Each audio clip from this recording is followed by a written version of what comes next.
On the iRacing platform and wherever else you race. This is the 802 Cup Series podcast, a weekly review of the 802 Cup Series and preview of the upcoming races. We are deep into our playoff season. We have 2 races left for the season, and things are starting to tighten up at the top and in the middle. And all the way in the back of the money positions, as my guest tonight is someone who I race with pretty closely every week, and it turns out that he and I are 2 points away from each other for that last place that pays money, and he's the guy on the bubble.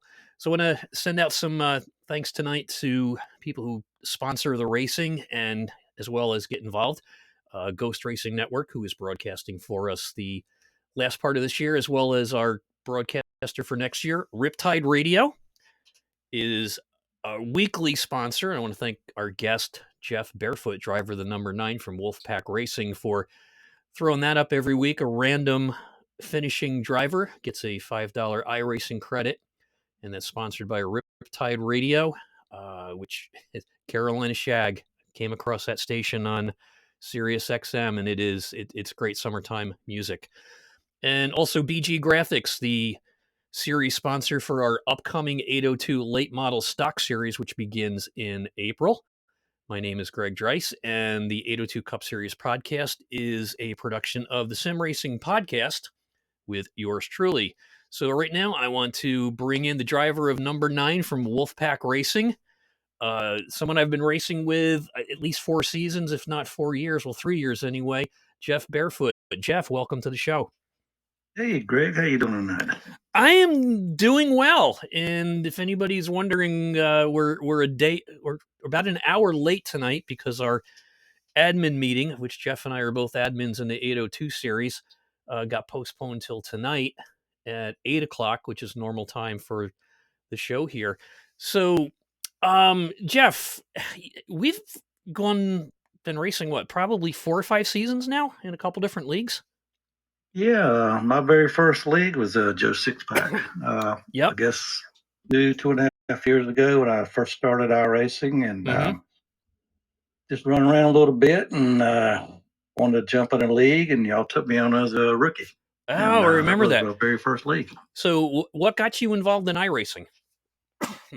It's kind of a strange story. I grew up actually in iRacing. I was sitting in a bar during the COVID thing over here in Gastonia, North Carolina. I was looking up watching they had a race on the TV, and I'm watching it, and I'm listening to the broadcaster. I said, "Damn, where's they racing that today or tonight?" And I didn't realize it was a damn iRace. Yeah, it was a cartoon. I'm like, I want to do that. Yep. So that's how I got in iRace. Oh, gotcha.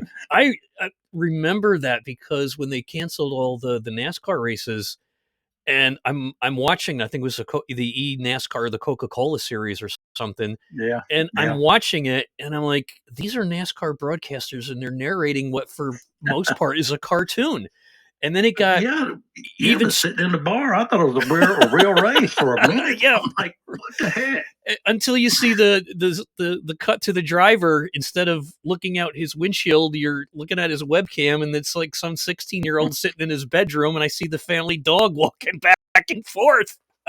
Yeah, it wasn't a month after that. I had my stuff and I was up and running. I said, I like this. It was fun. How'd you find the Joe Sixpack? Were you just searching for leagues, or did you find it on any of the Facebook groups that popped up on? I was just searching leagues. I wasn't into the Facebook groups yet. Yeah. I am on Facebook, but I'm kind of like a silent person on Facebook. You're better off that way. Just started. I think I did find it on a Facebook page. iRacing Leagues, and kind of applied for an invite, and y'all jumped right in there and said, "Come on in and give us a shot." Oh yeah, I can't remember who reached out. I was trying to think that earlier, but I don't remember who actually reached out and sent the. I guess you probably sent the invite, but I don't know who on the face page answered me. It was either myself. I don't think Dave Lamaga was an admin yet, so it was either myself, Anthony, or Al Reed from Ireland, because we only had 3 admins Right. at that time. I got you. Okay. Yeah, so it was one of us 3, and then Dave came in later on. Any other interest in racing besides catching iRacing that night, or have you ever raced Well, or? I grew up on the dirt tracks here in Carolina. In the Carolinas, I was Mm-hmm. born 2 days after a Saturday night race. My mom was pregnant at the racetrack, and so for the next 16 years of my life, from day one, I was at a dirt track every Friday and Saturday night. Oh wow, that's It incredible. was 2 nights a week, and I can remember coming home and waking up the next day, and the pillows would be red, covered with dirt and dust, Yep. and we were actually, my daddy helped build Metrolina Speedway, No um, kidding. and I got involved out there. I was about 13 or 14, and I was driving the water truck, watering the track down, and working concession stands and stuff like that. Oh, And that's cool. but it's kind of crazy. My daddy never pushed me toward a race car or building a race car. Mm-hmm. And when I turned 16, I'm like, there's another world out there somewhere else. There has to be. And I kind of got away from racing for a while. Yeah. And Then of course NASCAR there in Charlotte. I went to all the NASCAR races. yeah. Being right here in part of it. Old school was rode up watching Bill Elliott because he's the only Ford on the track at the time, and Uh-huh. he was my guy. And I got kind of missing a little bit, and I got into go kart racing. Run WKA dirt track series on the East Coast. Just a little limited 5 horsepower limited Margay frame.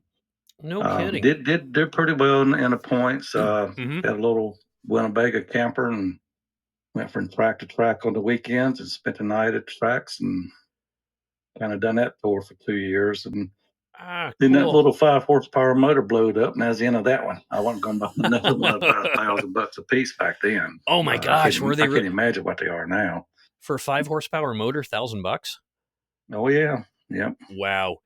I was talking to, I guess, a couple shows ago, somebody did on the go-kart thing. I want to jump back for a second. You are, I'm going to say, the 3rd or 4th guest on the podcast who was born either the night of the race or shortly after the race at a Ain't dirt that track crazy? somewhere. So yeah, it's It's definitely in the blood. It's in the blood, so to speak. yeah, and the red dirt gets in the blood too. Yeah, Yeah. yeah. So what did you do? So yeah, that's about all my race experience. Uh-huh. I didn't get into their cars and driving them. That's how I got into the go karts for a couple of years Yeah. and run So that course, and that's about all my experience in actually driving. so after the go-kart series, you just became more of a go back to the spectator role, or did you get involved in working on cars again at the dirt track? It was just spectator. Mm-hmm. After I quit going to dirt track and after I turned 16, I never really went back. Uh, Yeah. just went through the NASCAR tracks. I take the Winnebago camper and stay in the pits and infield rat and that type thing. And did become friends with Billy Hagan, who run the Piedmont car with Sterling Marlin. Oh, And cool. he actually invited me to the pit road one race here in Charlotte. And Oh, back that's then, awesome. you could actually get in the pit box and hang out on the pit wall. Oh, no NASCAR kidding. didn't care. Wow. And Billy actually just say, "Hey, it's time to pit. Just get the hell out of the way." I said, "Okay." So Oh man. that was quite an experience there. Yep. But it become off and on going to a race, and Yeah. of course, been to Daytona a couple of times, and Darlington when it was reversed to the way it was originally built, and been to Rockingham, and Mm-hmm. uh, I guess that's about the only 3, 4 tracks of being Charlotte, Daytona, Rockingham, and Darlington. Yep. We used to So, drive by Rockingham on our way down to a small town outside of Augusta, Georgia called Jackson, South Carolina. And I okay, always looked forward to driving by Rockingham. You just drive by in that monstrosity driving by it because it's literally sits there. I don't know if they've moved the road or not, but it sits right on Mm-hmm. this right on the road, and you coming up on it, and it's just the greatest sight. It's kind of like any track we go to, or going out to Watkins Glen, and you're seeing all these vineyards and distilleries and farms Oh and yeah, yeah, cows, and all of a sudden there it is, half a mile ahead of you, the grandstand, and you're like, we're here. So yeah. that, It's like I forgot about North Wilkesboro. It sits there mm-hmm, in the mountains, and it's like you don't even see it. yeah, And then all of a sudden, and I was by there probably 4 or 5 years ago. mm-hmm, Used to run a delivery service, and I was up that way delivering not moonshine, but other stuff. sure, But I looked over. I said, "Dang, what a waste!" I mean, that track was so growed up. It was just, yeah, it's unbelievable to race on it again.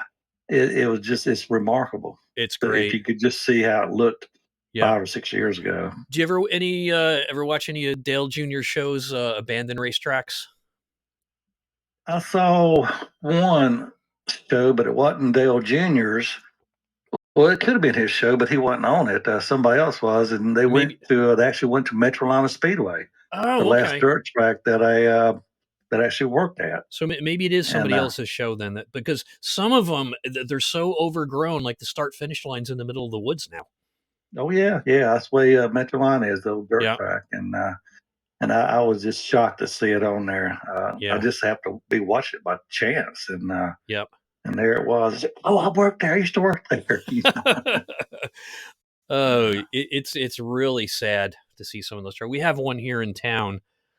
I think the last time they raced on it was in the 1970s, and you literally have to have a drone and fly over it to see what's Wow. left. It looks like an abandoned farm, tractor trail going through the woods now. It's pretty sad. But we We got to. actually got one here in right outside of Belmont in Gastonia, Carolina Speedway, and Hmm. it's still up and running. No kidding. It sure is. In fact, I could hear the cars on Saturday night. It's not Oh, that far that's away, cool. and that was one of the tracks I went to as a child, and it is Wow. still up and running. The Jackson, South Carolina. it's it's a town smaller than the town that I live in. I live in a small town in upstate New York with about population of 6,000, 7,500 if you count the inmates at the two prisons about a mile from the house. And Yeah, they had a cool. drag strip down there, and it's still there. I saw it about let's say 3 or 4 years ago when we went down to surprise my mother when she went down 2 weeks ahead of time for vacation. It was my parents' anniversary and their birthday, and my youngest son and I drove 16 hours from upstate New York down to Augusta, Georgia, to stay overnight. And we showed up and surprised them the next day. And I took Sam, my son, to Jackson, showed him all the places where my grandparents lived, and I said, there's a drag strip here. He goes, in this little town? Town's like 3,000 people. I said, yeah, there is. And we get there, and I'm expecting it to look like it did last time I was there when I was 35 years earlier. Basically, just the local drag strip. So you pull in, and somebody bought the place and dumped a ton of money into it, and I felt Yeah. like I was at something where you're going to see like the Nationals there. So it was pretty amazing. But we used to go there on Saturday nights in the summer when we went down for a couple weeks, and you could literally bring your family car and race that on the drag Oh strip if you wow. get in the right class. So Sure. that was a lot of fun. Um, so are you still in North Carolina, or are you moving down to the beach now? I'm just right outside of Charlotte, a little town Oh, called okay. Belmont, and Got it. I'm looking to go to the beach. Hopefully, I can make that happen this summer. I'm talking South Carolina beaches, although I do like North Carolina beaches, the Outer Yep. Banks, Uh-huh. Harper's Island down that way. Yeah. It's a lot less crowded there. I like to fish a little bit in the surf and Oh, uh, that's cool. play a little golf. So I kind of like the beach areas now. North Myrtle Beach in South Carolina is not a out of the way place. It's busy and Yeah. crowded. But during the falls from September to April, you can pretty much enjoy it without a big crowd. Yeah. Now, tell me about Riptide Radio. That's they play Carolina Shag, don't they? Is that what they call that style? Yeah, it's Riptide's an internet radio. Yeah. I think it started around 2017, Mm-hmm. and they play what we call Carolina beach music, Yep. which is a shag dance that everybody dances to. Mm-hmm. Shag got started kind of from the jitterbug back in the 50s and is kind of morphed into its own dance. And Riptide plays a lot of the local beach bands, Oh, okay. a lot of Motown, Yep. oldies in the 50s, 60s, and 70s. And they do boogie. It's called beach boogie and blues. So they got more genres than just beach, what we call beach music. Right. Uh, So I came. which in a lot of the Motown, I mean, you can shag almost anything. It doesn't matter. Shag dance is just a fun dance, and Mm-hmm. they do have a national shag dance championship, Oh, no and kidding. these guys are unbelievable. But most of us just have fun doing it. That's what it's all about. Shag is something that's in your heart. There is steps to it, but Right. who wants to learn steps? You Who just go out just there and have fun. especially when you got a drink in one hand and a Oh beautiful girl in the yeah, other. yeah. Uh, But yeah, there's lots of great bands, and the bands do a lot of traveling. They just don't play the Carolina yeah. area. They're from Georgia. They go to Georgia, Virginia, uh, Florida. They travel a lot and play, Yeah. and it's some good fun music, and Oh, it's it's great. free download. Yeah. Riptide Radio. Okay. There's a guy on the mornings, Johnny Barkley, which is called Johnny B. He's a great friend of mine. His shows from 9 to 12. You can request songs. He's got a Facebook page, and then there's one. Then it's most requests after that. You send your request you want to hear, No and then kidding. Ray Scott does 2 to 4 o'clock, and he does a broadcast from the beach club down at the North Myrtle Beach called Deckers. And most of his shows are live from there, and it's kind of cool. Everybody just brings their golf carts up to the bar there, and they just sit in the golf carts and listen to his radio show. Oh, I love It's it. just a blast. I love it. I love the golf cart culture. Oh Uh, yeah, that's what we older people do.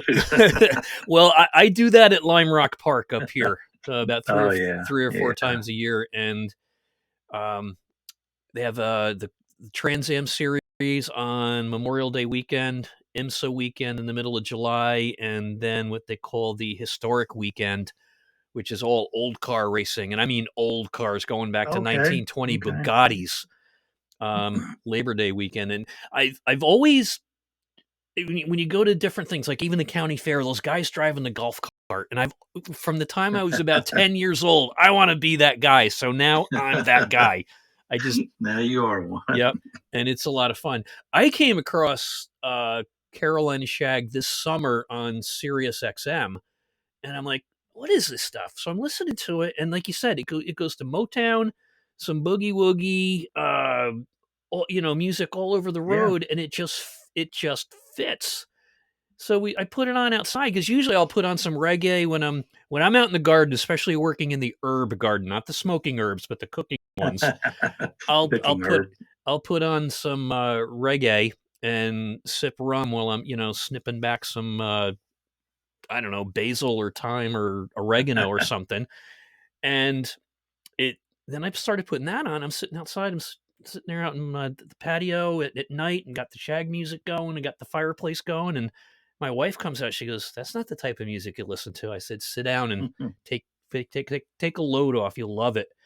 So Yeah. one of the reasons I started playing reggae music outside was in the garden was because the state police helicopters used to fly over my backyard every summer because I let the back part by the road grow wild and it's kind of screened in. And then there's this big, vegetable and legal herb garden right in the middle of it. But I found out why. It was a couple years before they started flying over my backyard. There was some marijuana growing down the road. So they started, Okay. and then, I think they were just buzzing my backyard just to see what's going on.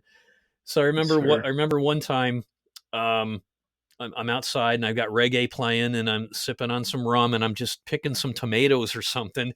And the helicopters come flying over, and then my son comes running outside because my wife's pulling in the driveway, and he's like, "Mom, the helicopters are here again!" And she's yelling back, "What did you do now?"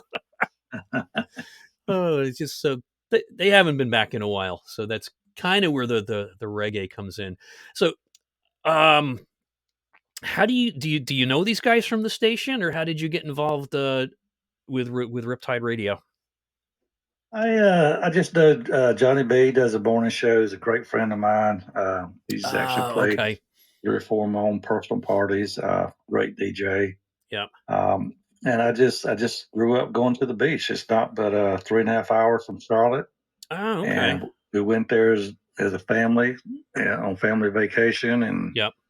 just kind of that was a summer place to go, and just kind of got hooked on the music because it was fun, and there's still 3 or 4 of the old bars down there that still have the wooden floors, and Oh, wow.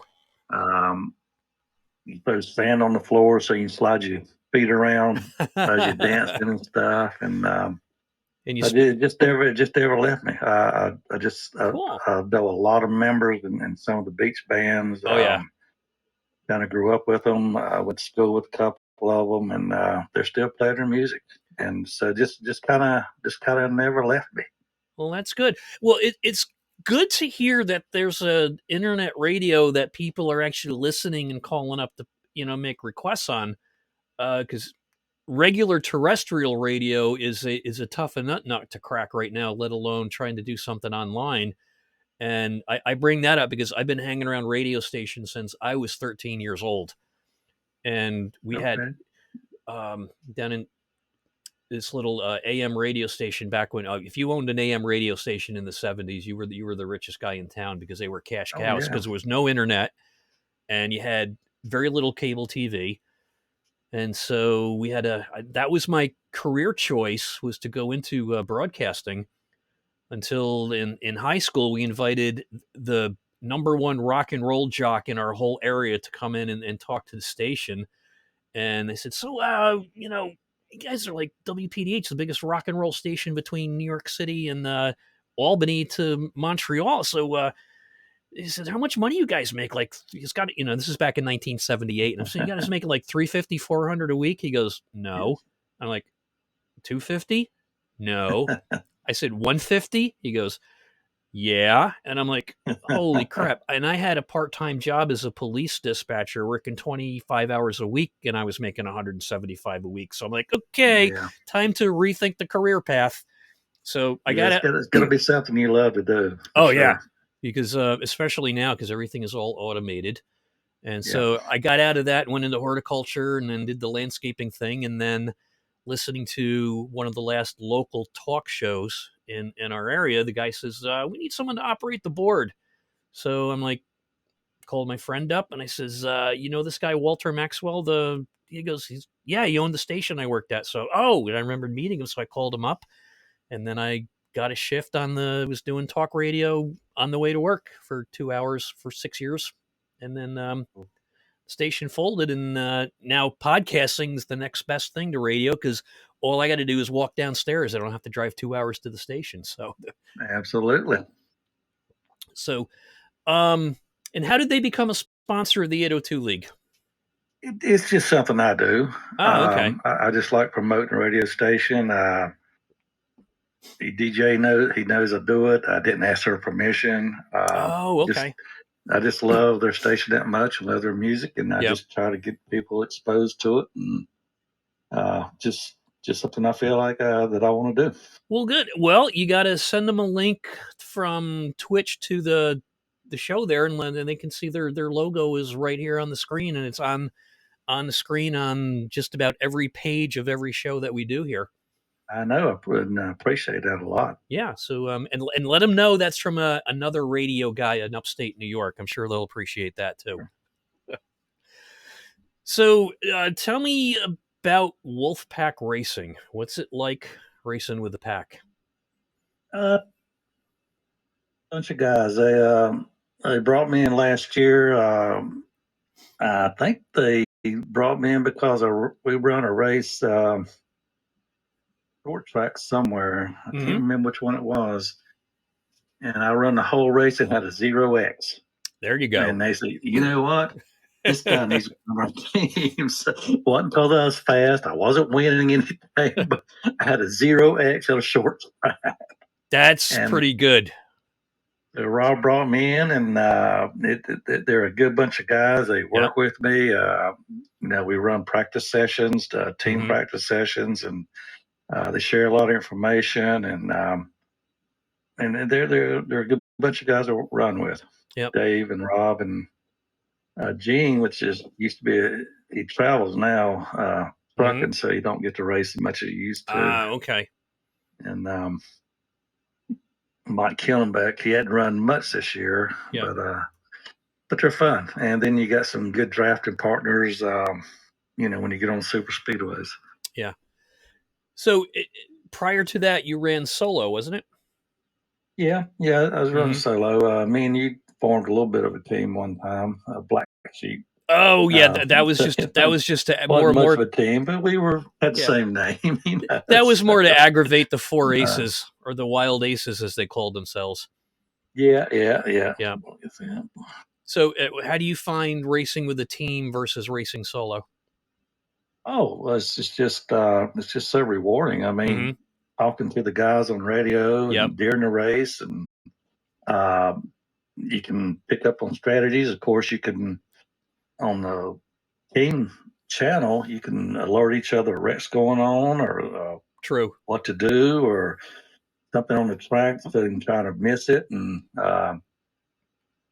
Johnny and Rob and Dave, I said they're just good guys. And Yep. I love talking during the race. I mean, I don't talk a lot Mm-hmm. because I don't like getting distracted. I just concentrate so much. And um, but alerting, say trouble in turn one, wreck, that type of it helps. I mean, it helps avoiding stuff and It does, and it's good for not to use that fast repair yeah, if you good don't for need to.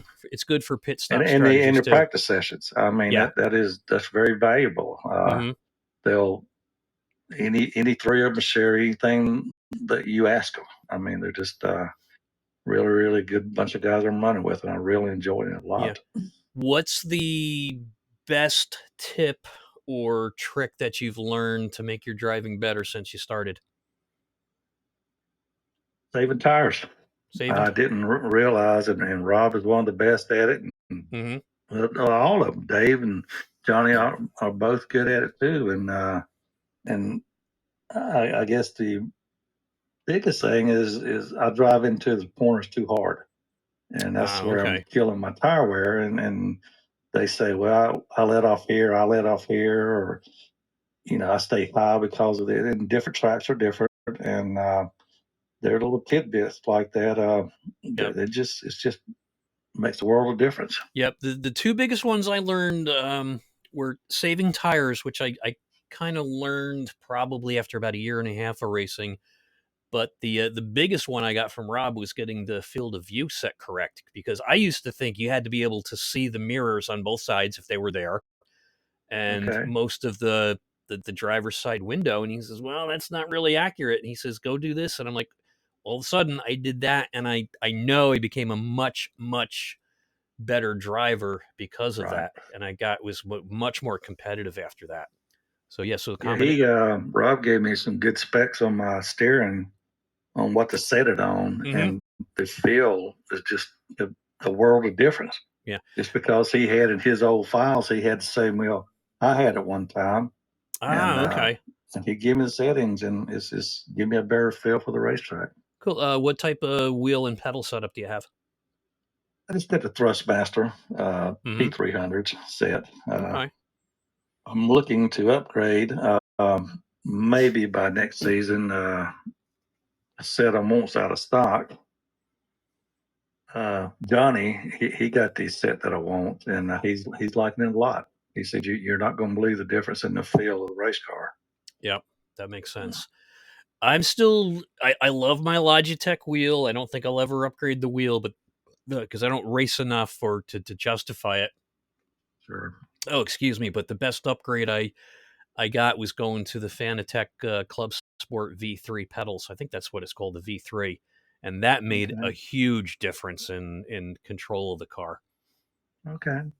You doing VR single screen or three screen? I am a triple screen. Uh-huh. I've been at triple 32s curve, and got a good deal on them. And I bought my PC used. It wasn't but about a month old. The guy put it Wow. together and lost the job and had to sell it. And I got a pretty good deal on it. So Oh. I got in fairly reasonable, I think, money wise. Mm-hmm. Yeah, we started out racing on a laptop. That well, actually, Sam was the one that got started, but I he was racing, and then all of a sudden, I get a email from iRacing saying you're suspended for 30 days. Well, he was like 14, so he used my credit card. I'm like, Sam, Oh gosh. what's going on here that I got suspended from something called iRacing? He says, yeah. He goes, I'm not going to do that again because I think he even had to use my name. He couldn't even use his name because he was only 14. It had to be the name on the card. So I'm like, oh, you got to tell me what this iRacing is. So he had like a Yeah. $35 wheel, and I think that he even got that for then that and the pedals for $50. It would clamp to the dining room table, and he was racing on a laptop. So Sure. then we started building the rig downstairs. I got my rig is an open wheel brand, and we did that sitting on the floor on the laptop. Then we upgraded to a 23-inch monitor, and we got sick and tired of sitting on the floor, so we raised it up to probably, I don't know, 18 or 20 inches off the floor. And now I've got my front left fender and front and left rear fender. I mean, fenders on the driver's side are from Greg Biffle's Cheez-It car that he used to Okay. run. So that's I what we got. remember the Biff. Yep, he was a good guy. So yeah, Yeah. a lot of cheesy upgrades, like flashing lights and diamond plate all over the place. But Sure. the only other upgrade I'm probably going to do is get a curve screen. Now, when iRacing has the updates, do you ever have any problems when you turn the three screens on and they don't work right anymore? I can say knock on wood, which my stand is wood. I have not had any issues with that whatsoever. Oh, you're lucky because I hear about it on the yep, internet, so I read about it on the Facebook pages, yep, and when I come in here, I just dread putting it on because I'm like, oh, please be right, because I'm not that PC or literate. I mean, I oh, just don't know a lot about this stuff, and yep, because I grew up, I've always had Apple and Mac. yeah, So was new to me when I got an hmm, iRacing. I never used Windows hardly at all. right, And so I do cringe when there's updates. Here we go. Is everything going to be okay? But so oh, far, I haven't had to reach out to anybody yet. yeah, It's done good. that's I've good. been lucky. Well, I am glad on Sunday night I came downstairs at about 6 o'clock because I didn't do the update because I thought Sam was going to do it because he races during the week, but he didn't race this week. So I do the upgrade and then I go to take a test run, and like every third or fourth update, I lose the sound. And Wow. for some reason on the drop down board on iRacing, it's got all these sound cards and combinations that are not on my computer. And then I got to go and try to match them all back up again. And I was lucky enough to get it back on because it'll even change the inputs and the outputs on which sound card or whatever that's on there. I'm like, well, wait a minute. Last time I was using, let's say, sound combination number one, Realtek headphones and dotted on microphone. This time it's on another one, like ActiveX Oh or whatever wow. that. And I'm like, okay. So, and again, I'm computer illiterate. So you're doing the drop down menu on the settings on iRacing, looking for one, and then you go down to try to set it on your computer, and you know, 61 years old and don't need glasses to look at iRacing, but need it to use the keyboard and stuff like that, and Oh yeah. it always Yeah. gets messed up. So I've been really lucky that's good. so That's far. really good. So Well, if you're just tuning in, this is the 802 Cup Series podcast on the 802 Cup Series weekly iRacing League. We race on Sunday nights at 6:45. We're just about finishing up season 2, I think it is. And we have 2 weeks left and we're in the playoffs, and then we will begin recruiting for season 3. And if you're interested, you can look up the 802 Cup Series on iRacing. Click you want to join, and we'll check out your numbers. The admins will check out your numbers and invite you to a cup to take part in recruiting races, and we'll see how you drive. We're not looking for hot shoes. We're looking for folks that like to get out there, have fun, be competitive, drive clean, and have a good time, because that's what this is all about. Also coming up in April is our the 802 Super Late Model series coming up, sponsored by, I think it's BG Graphics. It's going to be coming up in a second here. He's bringing a whole family of sponsors in. And also, Riptide Radio will be sponsoring that league, as well as the 802 Cup Series. And this, the podcast here, the Sim Racing Podcast, will be sponsoring the post-race interviews on both leagues.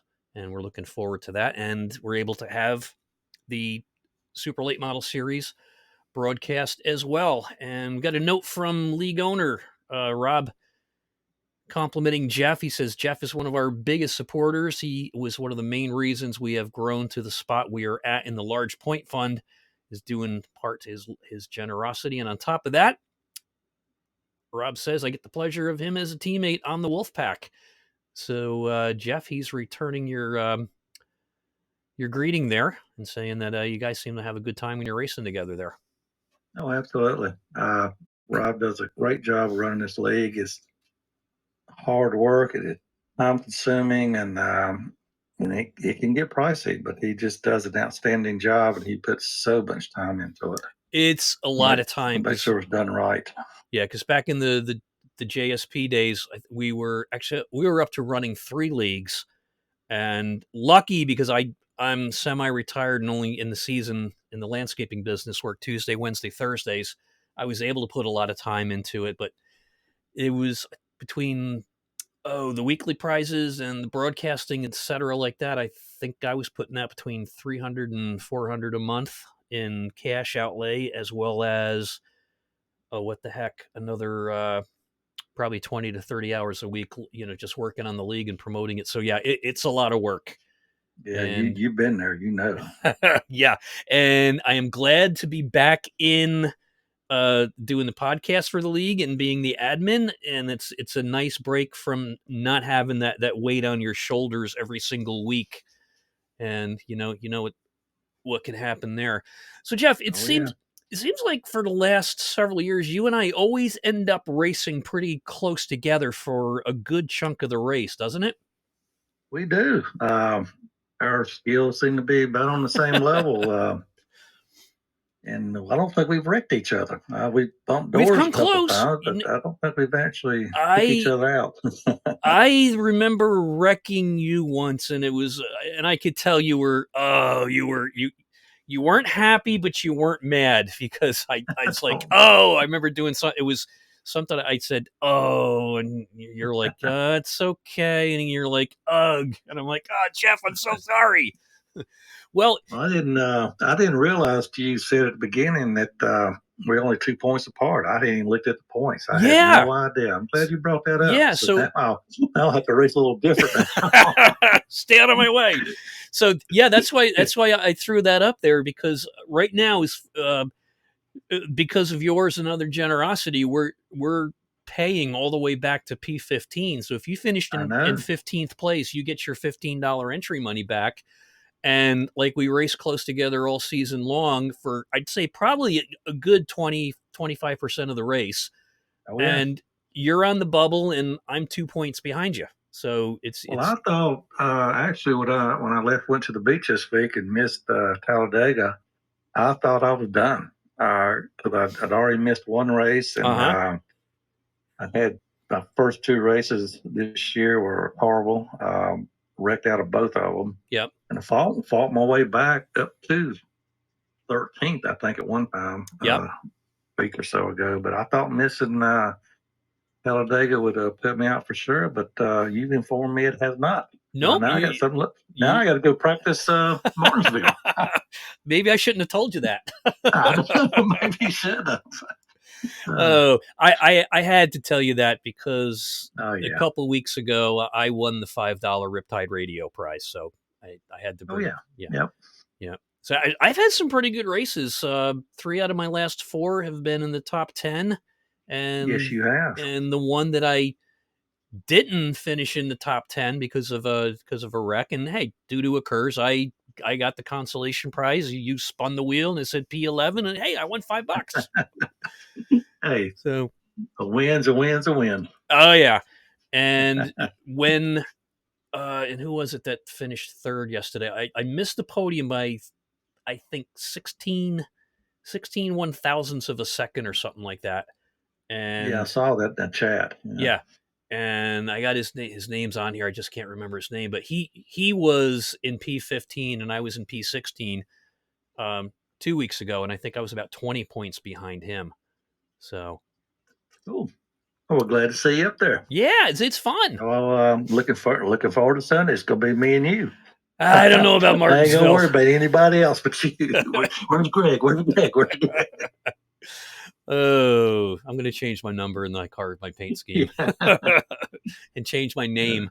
There you go. All right, so we're going to take a look at the. My guest tonight is Jeff Barefoot, driver of the number 9 for Wolfpack Racing. We're going to do a little review of Dega, and as I put on the poster for the podcast, I was like, Dega, what race at Dega?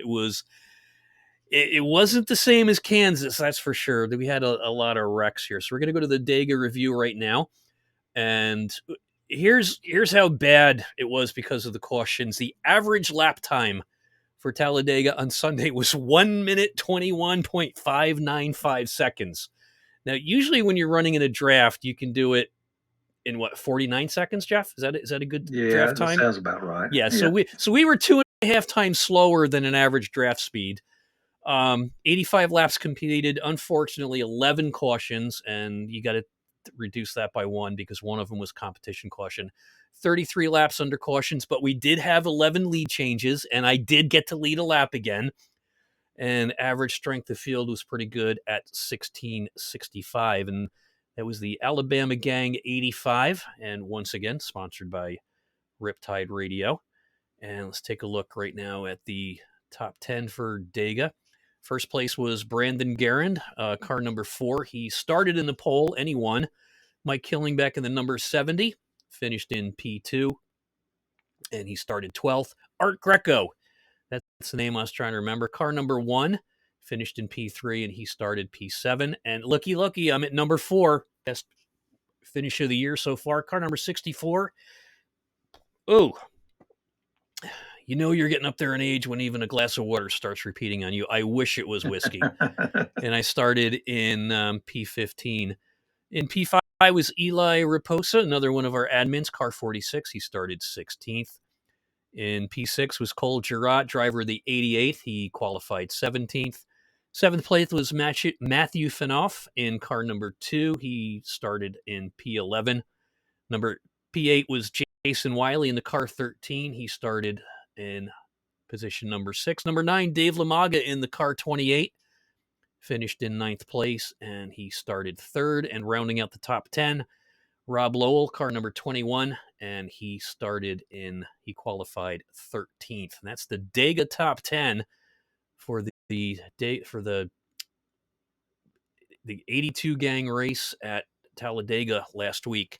I don't have all the preview information for Martinsville this week because we were finishing up everything for the race, cutting down the laps a little bit there so that we don't run overtime on the broadcast or get too bogged down with a lot of yellow. So that all that information will be up on the Discord and the Facebook page. Take a look at the playoff standings right now, and 7 drivers are in for the top money prizes, and we do pay all the way back to P15. So as soon as I pass Jeff a couple more times in the next couple weeks and take my $15 back, I'll send you a check for the $5 you gave me a couple weeks ago, and then we'll call it even. Okay.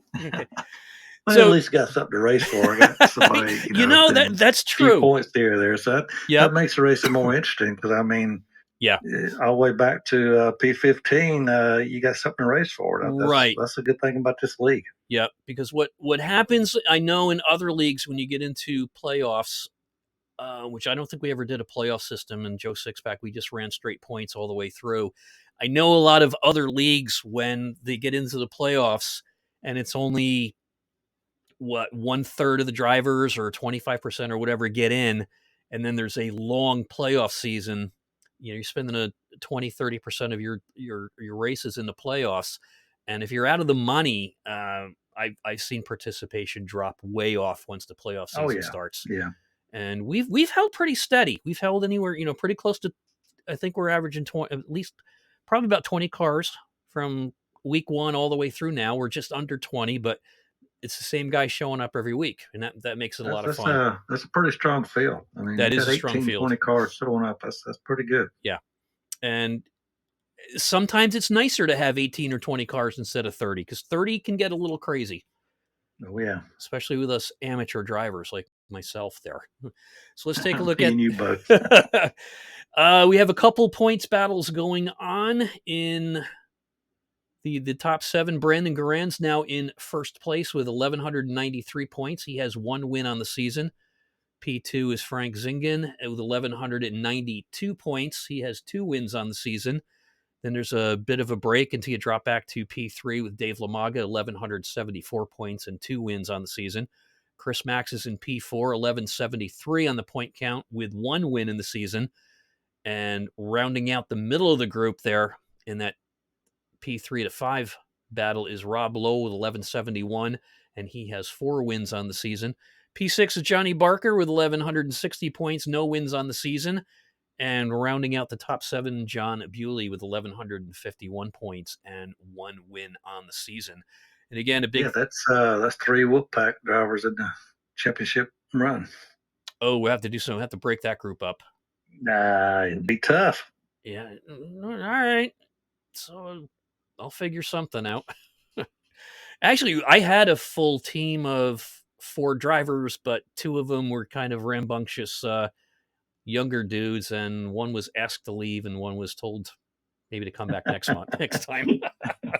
And it was funny because that's right after Rob said, he goes, "Oh, you got yourself a nice little team there," because we had some competitive drivers, Yeah, but I yeah. think one of them was 16 and one was, I think the other one was like 21, and then there's me and Aaron. He's 30 something, I'm 60 something, so we're. Yeah. Jeff, I think you and I are the elder statesmen in this league, aren't we? I think we are. Yeah, because I'm what 60. I'll be turning 67 in a couple months. all right, I turned 61 on Saturday, this past Saturday, so. And I that's like why. the term statesman. I like that. Yeah, that's why I think they nice touch. Yeah, I think that's why they started the super late model. I think that's modeled after us, because we're both 60s models, and they just threw the 60 name in there for that, or the super name.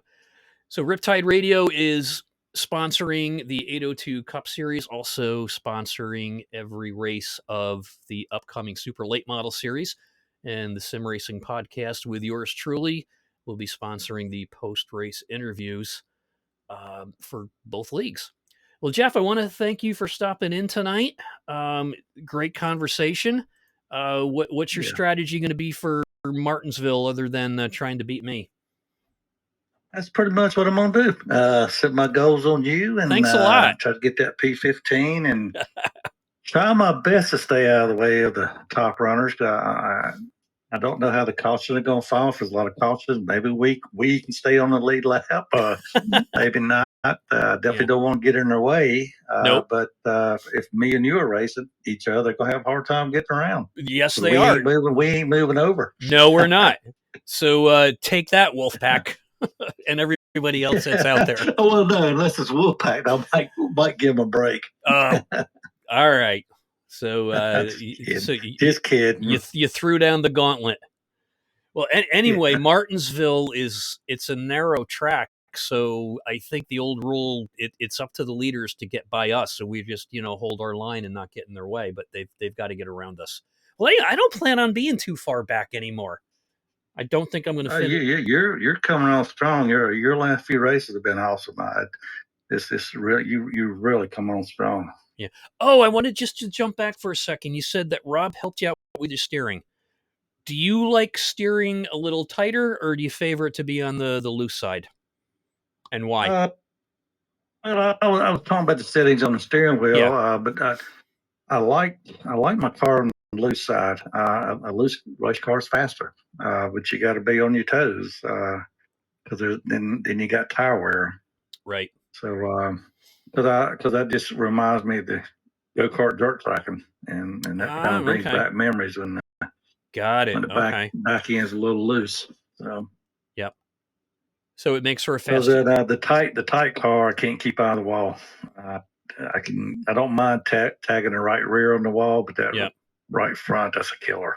There you You go. hit the wall. So, Yep. I like my yeah. for some reason I like my steering a little tight. I find myself if I'm too loose, it takes too long to correct, and that's why I Yep. end up in the in the wall if I take the corner, go too deep into the corner or take it too fast and I, drift up into the wall and I find if the steering's too loose, it just screws me up and I can't recover quick enough. But to Well, each his that's own, I why guess, right? I play around with steering ratios at the different tracks, and Okay. sometimes the width of the track will determine what I set the ratio on. Right. Depending on how much recovery time is available there. So when I practice the different ratios just to see what fits that particular track. Okay. So what are Rob and Dave setting theirs on this weekend? Hint, hint. Hmm, 481 to 2, I think. Oh, okay. Nice save. All right, Jeff. Thanks so much for stopping in. It's been a great conversation, and we'll Sure see. has We'll been see. my pleasure. Sure thing. We'll see you on the track Sunday. All right, Greg, enjoyed it. And Sure thing. once again, I want to thank Reptile Radio and all my Wolfpack teammates. And we'll see everybody on the track Sunday. All right. Have a good one. We're not going to thank the Wolfpack team. That's the enemy for me on the weekend. But we are going to throw it See, out there and have a good night. you too.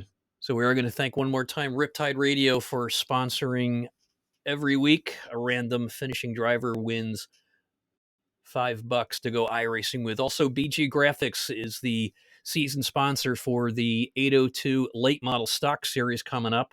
And Brandon Grand's bringing a whole family of people with him. He's got a landscaper coming in. I think Josh's Lawn Care. I think he's got his maple syrup business coming on there. So we're gonna get him in, and hopefully we'll get him and Rob in. That's the plan to talk about how this late model series came around and how they came up with that, and how you got all those sponsors there to be able to get it broadcasted, as well as uh, some points money going out there. So this is the 802 Cup Series podcast, and I'm your host, Greg Dreiss, and it's a production of the Sim Racing Podcast, and you can catch us live on Twitch right now, usually live on Twitch every Tuesday night at 8 p.m.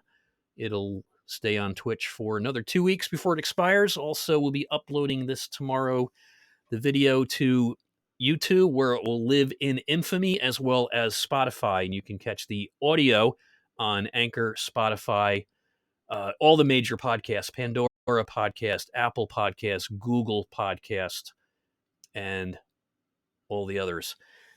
Once again, thanks, Jeff Barefoot, number 9 from Wolfpack Racing.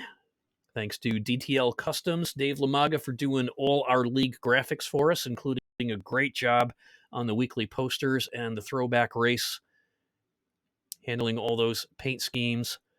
And thanks, Wolfpack Racing, for putting on a great show this year in a great league. And we'll see you on the track. Have yourselves a good week, and thanks for tuning in.